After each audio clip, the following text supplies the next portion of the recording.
A very good morning all of you. स्वागत है आपका आपके चैनल रॉयल कॉमर्स में। मैं डॉक्टर रूपम। इस बार यूजीसी ने अपना फॉर्म जारी कर दिया है। 20 अप्रैल को ये यूजीसी का फॉर्म जारी हो चुका है। इस बार हम लोगों को यूजीसी फॉर्म में कई बदलाव देखने को मिलेंगे, कुछ अच्छी खबरें भी देखने को मिलेगी। तो इस वीडियो में हम लोग देखेंगे कि यूजीसी फॉर्म भरने से पहले कौन कौन सा काम हम लोग कर लें, कैसे हम लोग फॉर्म भरेंगे स्टेप बाय स्टेप, और उसके बाद क्या क्या बदलाव है उसको हम लोग डिटेल्स में यहाँ पर देखने वाले हैं। तो जो कैंडिडेट्स यूजीसी नेट करके लेक्चरशिप बनने का सपना देख रहे हैं, लेक्चरशिप में अपना करियर बनाने का सपना देख रहे हैं, तो वो इस वीडियो में शुरू से लेकर अंत तक बने रहेंगे और साथ में कुछ अच्छी बातें भी जो है हमें देखने को मिलेगी। तो सीधे चलते हैं हम लोग यूजीसी नेट के एग्जामिनेशन फॉर्म के फर्स्ट नोटिफिकेशन पर। नोटिस जो है पब्लिक नोटिस जारी किया गया है यूजीसी नेट के द्वारा, राष्ट्रीय परीक्षा एजेंसी के द्वारा। तो आप लोगों को पहले मैं बता दूं कि इससे पहले मेरी एक वीडियो आ चुकी है यूजीसी नेट के का संपूर्ण डिटेल्स जो है आपको वहां पर मिल जाएगा। लेकिन ये जो इसमें कुछ बदलाव जो है वो क्या बदलाव किया गया है वो हम लोग यहाँ पर देखेंगे। तो सबसे पहले हम लोग आते हैं, देखते हैं कि ये फॉर्म जो है 20 अप्रैल 2024 को ही ये फॉर्म निकल चुका है। तो यहाँ पर सबसे पहला बदलाव क्या किया गया है तो वो हम लोग देखेंगे कि जो कैटेगरीज है, पहले जो है 2 कैटेगरीज होते थे, एक आपका जूनियर रिसर्च फेलोशिप यानी कि जेआरएफ और असिस्टेंट प्रोफेसर्स का। लेकिन उन कैटेगरीज को अब हटा करके 3 कैटेगरीज लाया गया। हटा करके मतलब कि कहने का मतलब ये है कि 3 कैटेगरीज में यूजीसी के रिजल्ट को बांटा गया है। तो यहाँ पर हम लोग जो कैटेगरी ए है, अगर कोई कैंडिडेट कैटेगरी ए निकाल लेता है, पास कर जाता है, तो वो असिस्टेंट प्रोफेसर के एलिजिबिलिटी के साथ साथ उसमें वो जेआरएफ के लिए, जूनियर रिसर्च फेलोशिप के लिए भी एलिजिबल हो जाएगा, साथ ही वो पीएचडी करने के लिए भी एलिजिबल हो जाएगा। तो कैटेगरी ए जो है आपको 3 फैसिलिटीज़ प्रोवाइड करती है। उसके बाद जो कैंडिडेट कैटेगरी बी के लिए एलिजिबल होगा वो उसको जो है वो असिस्टेंट प्रोफेसर बनने के लिए अप्लाई कर सकता है कहीं पर भी, और उसके साथ भी वो पीएचडी करने के लिए भी अप्लाई कर सकता है। उसी के साथ ही कैटेगरी जो सी है उसको पास करने वाले कैंडिडेट है वो पीएचडी के लिए एलिजिबल हो जाएंगे। तो यहाँ आपको सबसे पहला बदलाव यही देखने को मिल रहा है। दूसरा बदलाव आप देख पाओगे यहाँ के सेकेंड पैराग्राफ में जो लिखा हुआ है कि दी नेशनल टेस्टिंग एजेंसी जो एनटीए है, जो आपका यूजीसी का एग्ज़ाम कंडक्ट करती है, यहाँ पर आपको जो लिख रहा है कि ये ओएमआर पर एग्ज़ाम होगा। सबसे पहले तो यहाँ पर बात कह रहा है कि ये हर साल 83 सब्जेक्ट्स के लिए यूजीसी अपना एग्ज़ाम कंडक्ट करवाती है। तो इसमें ये सबसे बड़ा बदलाव आपको देखने को मिल रहा है सेकेंड वाले पैराग्राफ में कि इस बार ओएमआर पर एग्ज़ाम होगा। इससे पहले ऑनलाइन एग्ज़ाम हुआ करता था, लेकिन जून का जो एग्ज़ाम है वो एग्ज़ाम कैसे होगा तो पेन पेपर मोड पे होगा, यानी ओएमआर मोड पर एग्ज़ाम होगा। तो इस बार आप लोग इस बात को ध्यान रखेंगे। और एग्ज़ाम केवल एक ही दिन में पूरे ऑल ओवर इंडिया में होगा, जो होगा 16 जून को। ठीक है, तो ये 2 बातें आप लोग यहाँ पर ध्यान रखना है सब। और उसके बाद हम लोग देखेंगे कि एग्जामिनेशन फॉर्म जो है भरने का डेट है 20 अप्रैल से लेकर के 10 मई तक। ठीक है, उसके बाद आपका यहाँ पर पूरा डिटेल्स आपको देखने को मिलेगा। Last date of submission of examination fee वो है क्या 11 May 2024 to 12 May 2024 up to 11:50 PM। Okay, तो यहाँ पर आपका ये क्लियर हो जाएगा कि आप फॉर्म को फिल करेंगे। उसके बाद 11 मई से 12 मई तक आप अपना फ़ी क्लियर करेंगे। उसके बाद यहाँ पर देखिए क्या कहना है कि अगर भी किसी भी तरह का कोई करेक्शन करना है, अपने फॉर्म में कुछ गलतियाँ हो गई हैं, तो उसके लिए भी यूजीसी मौका देता है। वो 13 मई से 15 मई 2024 तक आपको ये कुछ गलतियाँ अगर होती हैं तो आप वहाँ पर सुधार कर सकते हैं। आगे हम लोग बात करते हैं कि एग्जामिनेशन सेंटर क्या होगा और एडमिट कार्ड कब इशू होगा। तो इसके बारे में अभी कोई जानकारी नहीं है, जैसा कि आप यहाँ पर लिस्ट में देख पा रहे हैं। एग्जामिनेशन डेट डिक्लेयर हो चुका है, वो है 16 जून को आपका एग्ज़ाम पूरे ऑल ओवर इंडिया में एक साथ जो है OMR मोड में होगा, यानी कि ऑफलाइन मोड में होगा। इससे पहले एग्ज़ाम ऑनलाइन मोड में होता था। जो कैंडिडेट्स नए हैं उनको मैं ये बात क्लियर कर दूं, जो कैंडिडेट इसमें पुराने हैं वो उनको ये बात क्लियर ही है। तो यहाँ पर आप देख पाएंगे कि आपको फॉर्म भरने के लिए इस वेबसाइट पर जाना होगा ugcnet.nta.ac.in। इस वेबसाइट पर आपको ये फॉर्म मिल जाएगा। यहाँ पर आपने सारे डिटेल्स को भर लेने हैं। इसके साथ ही यहाँ कुछ फ़ी के लिए भी डिस्कशन किया गया है। तो जनरल और अनरिजर्व कैटेगरीज़ के लिए 1150 एंड जो EWS हैं या फिर OBC हैं उनके लिए 600 और SC ST PWD और अगर थर्ड जेंडर्स अगर एग्ज़ाम देते हैं तो 325 आपका एग्ज़ामिनेशन फ़ी आता है। आप लोगों को पहले बता दूं कि इससे पहले जो मेरी वीडियो आ चुकी है यूजीसी नेट के इन्फॉर्मेशन के बारे में, तो आप उसको पहले ज़रूर से ज़रूर देख लें, क्योंकि वहाँ पर मैंने डिटेल्स में सारी चीज़ों को, उसकी एलिजिबिलिटी वाली सारी बातों को मैंने डिटेल्स में डिस्कस किया है। तो यहाँ आप देख पाएंगे कि यूजीसी का जो फॉर्म है वो आ चुका है। अब हम लोग देख रहे हैं कि यहाँ पर आपको कई चीज़ों का ध्यान रखना, जो ये है कुछ इन्फॉर्मेशन इंस्ट्रक्शंस दिया गया है कि फॉर्म जो है आप ऑनलाइन ही फिल करेंगे। भले ही आपका एग्ज़ाम ऑफलाइन होने वाला है, लेकिन फॉर्म आप ऑनलाइन फिल करेंगे। अदर किसी भी तरह से फॉर्म जो है एक्सेप्ट नहीं किया जाएगा। जो यूजीसी के नेट पर ही, जो मैंने अभी साइट आप लोगों से डिस्कस करा है, उसी पर आप अपना फॉर्म भरेंगे। ठीक है, तो इस तरह से कुछ का जो डिटेल्स है, कुछ इंस्ट्रक्शंस है यहाँ पर दिया हुआ है। इस चीज़ को मैं टेलीग्राम में इसका PDF मैं आपको सेंड कर दूंगी, तो वहाँ पर आप इसका वहाँ से आप निकाल सकते हैं। ऐसे भी आप यूजीसी के वेबसाइट पे जा कर के इसके नोटिस बोर्ड से आप ये पेज को डाउनलोड कर सकते हैं। तो इसके साथ ही कुछ और भी बातों को हम लोग यहाँ डिस्कस कर लें। 2 बदलाव तो आपने अभी अभी देखा, जो 3 कैटेगरीज में बांटा गया है, category A, B, C and offline mode में एग्ज़ाम होने की जो बात कही गई है। उसके साथ ही में एक बहुत ही बड़ी खबर आ रही है यूजीसी नेट एग्ज़ाम 2024 को लेकर के। इस एग्ज़ाम में 2 और बदलाव किए गए हैं। ये बदलाव इसी बार जून 2024 यूजीसी नेट एग्ज़ाम में लागू किए जा रहे हैं। विश्वविद्यालय अनुदान आयोग के जो अध्यक्ष हैं M जगदीश कुमार ने खुद इस बारे में जानकारी दी है।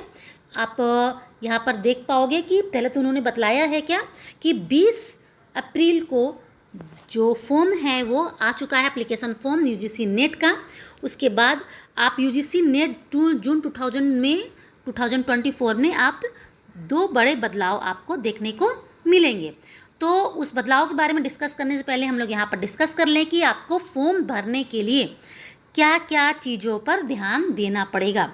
ठीक है, तो सबसे पहले fill UGC NET registration form. जैसे ही आप अपने साइट जो बताया गया है इससे पहले, उस साइट पर जाएंगे तो आपके पास एक एप्लीकेशन फॉर्म अवेलेबल होगा। तो उस एप्लीकेशन फॉर्म में जो डिटेल्स मांगा गया है उस डिटेल्स को आप फिल करेंगे 1 बाय 1 करके।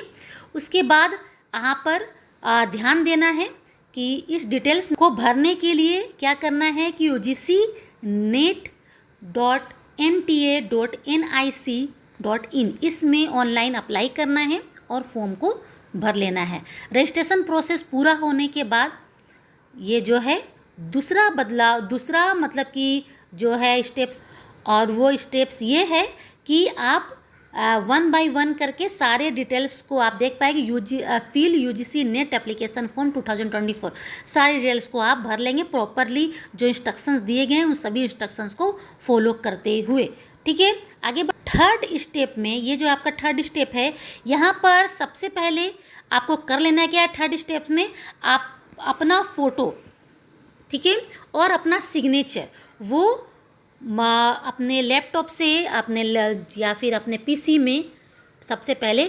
JPEG फॉर्मेट में जो है अपलोड कर लेंगे, ठीक है। तो यहाँ पर ध्यान रखिएगा कि जो आप फ़ोटो अपलोड करेंगे उसका साइज़ जो है वो 10 KB से 200 KB के बीच होना चाहिए।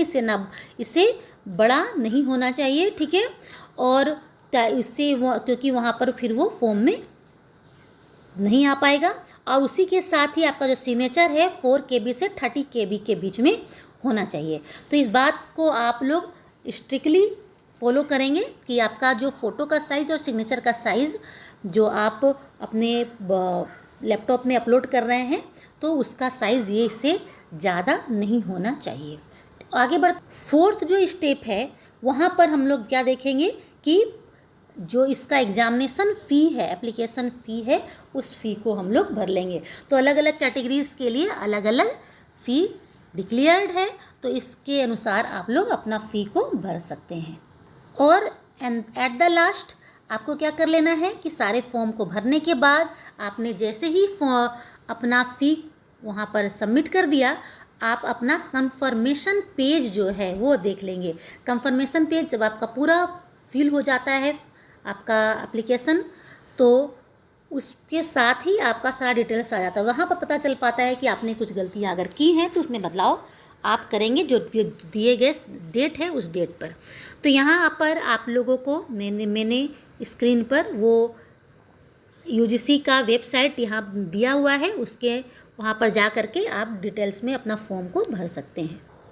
और दूसरी बात जो मैंने आप लोगों को खुशखबरी वाली बताई है, वो सबसे बड़ी बात ये है कि यहाँ पर जो 4th ईयर डिग्री कोर्स करने वाले यूजी के छात्र हैं, जो 4th ईयर में अगर कंप्लीट कर लेते हैं तो उनको वो भी नेट का एग्ज़ाम देने के लिए एलिजिबल हो जाएंगे, ठीक है ना। तो ये यूजीसी के अध्यक्ष जगदीश कुमार के द्वारा ये दिशा निर्देश आई है कि यूजी जो 4 साल डिग्री कोर्स वाले छात्र हैं वो सीधे पीएचडी कर सकते हैं और नेट के लिए वो एलिजिबल हो जाएंगे। यहाँ जो खबर आ रही है वो ये है कि 4 वर्षीय स्नातक के बाद छात्र अब सीधे राष्ट्रीय पात्रता परीक्षा नेट में शामिल हो सकेंगे। इसके साथ ही वो पीएचडी भी कर सकेंगे, यानी कि जैसे ही 4 साल कंप्लीट हो जाएगा वो नेट के लिए एलिजिबल हो जाएंगे और पीएचडी भी कर पाएंगे। लेकिन उनके लिए ये तो बहुत बड़ी खुशखबरी की बात है कि डायरेक्टली वो उनका जो पीजी करने में जो समय खत्म होता था वो यहाँ पर वो समय नहीं लगने वाला है और यहाँ बहुत कम समय में वो पीएचडी करके अपना डॉक्टरेट डिग्री ले पाएंगे। यूजीसी के अध्यक्ष जगदीश कुमार ने यह जानकारी दी है। जूनियर रिसर्च फेलोशिप यानी कि जेआरएफ भी उनको इसके साथ में मिलेगा। वो जब वो लोग जेआरएफ के बारे में डिटेल्स जानकारी मैंने अपने फर्स्ट वीडियोज़ में आपको दे दिया है। जूनियर रिसर्च फेलोशिप यह एक ऐसा फेलोशिप होता है जो पीएचडी करने के लिए कैंडिडेट्स को यूजीसी की तरफ से दिया जाता है पीएचडी करने के लिए। तो उसके साथ ही ये काफ़ी अच्छा खासा एक हैंडसम अमाउंट्स होता है जो सैलरी के रूप में आपको 5 साल तक दिया जाएगा, 2 साल तक जेआरएफ और 3 साल तक एसआरएफ। तो वो कैंडिडेट जो ग्रेजुएशन में हैं अभी 4th ईयर डिग्री कोर्स कर रहे हैं, 4th year degree course complete करने के बाद वो डायरेक्टली जेआरएफ के लिए एलिजिबल हो जाते हैं, यानी एग्ज़ाम देकर जेआरएफ क्लियर कर सकते हैं। अब यहाँ पर आगे बढ़ते हुए मैंने एक बात और यहाँ पर आपको देखने को मिलेगी कि इनको ऐसे जो अभ्यर्थी हैं आपको अपने 4 साल में स्नातक पाठ्यक्रम में न्यूनतम 75% अंक या समकक्ष ग्रेड की आवश्यकता होगी, यानी कि उनको टोटल 75% अंकों से पास होना होगा। अगर पहले की हम लोग अगर बात करें तो एमकॉम में 55 यानी कि आपके मास्टर डिग्री में 55% अंक जो ले आते थे उनको एलिजिबल होते थे। लेकिन यहाँ पर 4th ईयर डिग्री कोर्स जो यूजी के बच्चों को ये एलिजिबिलिटी मिल रही है कि वो नेट का एग्ज़ाम दे सकते हैं, तो उनके लिए ये क्या है कि क्राइटेरिया रखा गया है कि 75% जो अंक प्राप्त करने वाले, मार्क्स ऑब्टेन करने वाले कैंडिडेट्स स्टूडेंट्स जो है वो इस एग्ज़ाम के लिए एलिजिबल होंगे। तो ये एक बहुत बड़ी खुशखबरी की बात है और उन बच्चों के लिए जो अपना लेक्चरशिप का सपना देख रहे हैं और एक अच्छा खासा करियर बनाने के बारे में सोच रहे हैं।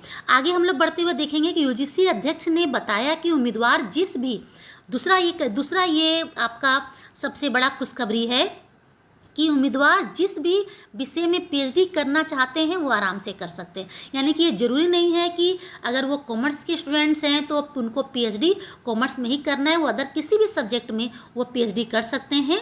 ठीक है, तो यहाँ पर उनको किसी भी तरह की कोई पाबंदी नहीं मिलेगी। ठीक है ना, तो यहाँ पर आपको कोई पाबंदी नहीं है, आप आराम से किसी भी सब्जेक्ट्स में आपका जहाँ पर जिस भी सब्जेक्ट में इंटरेस्ट है आप वहाँ उस सब्जेक्ट के साथ पीएचडी कर सकते हैं। आगे हम लोग देखते हैं, भले ही उन्होंने किसी भी विषय में 4 वर्षीय स्नातक डिग्री प्राप्त की, किसी भी सब्जेक्ट में रहें, तो ये 2 बहुत बड़ी खुशखबरी कैंडिडेट्स के लिए है, उनके लिए एक अच्छा खासा सुनहरा मौका अपने सपनों को साकार करने का। इसके बाद ही ये इसी चीज़ों को आगे दिया गया है जो आपके जगदीश कुमार ने कहा है कि यूजीसी द्वारा समय समय पर कई निर्णय लिया जाता है ताकि जो कैंडिडेट्स हैं, क्योंकि देखिए कई जगहों पर टीचर्स की काफ़ी ज़्यादा कमी है, तो उसी कमी को ध्यान में रखते हुए यूजीसी के द्वारा शायद ये निर्णय लिया गया होगा। लेकिन जो भी निर्णय लिया गया है बहुत ही सराहनीय निर्णय है ये, क्योंकि जो ग्रेजुएशन करके डायरेक्टली हम नेट के लिए एलिजिबल हो जाना, क्योंकि ये एक मिनिमम एलिजिबिलिटी क्राइटेरिया है लेक्चरशिप का, तो यहाँ पर वो साकार हो जाएगा, वो सपना उन बच्चों का जो लेक्चरर बनने का सपना देख रहे हैं। तो ये कुछ न्यूज़ था। आगे हम लोग इस चैनल में बने रहेंगे, कुछ क्वेश्चंस भी हम लोग यहाँ सॉल्व करेंगे। सेट क्वेश्चंस आप लोगों को इसी चैनल में अवेलेबल होगा, तो ज़्यादा से ज़्यादा आप इस चैनल को सब्सक्राइब कीजिए और लाइक कीजिए। आप लोग लाइक नहीं करते हैं, इसीलिए जो है थोड़ा मुझे भी निराशा होती है, तो ज़्यादा से ज़्यादा लाइक कीजिए ताकि मैं ऐसी कई इन्फॉर्मेशन आप लोगों को देती रहूं। तो आज के लिए बस इतना ही। Thank you, have a nice day. मिलते हैं नेक्स्ट वीडियो में।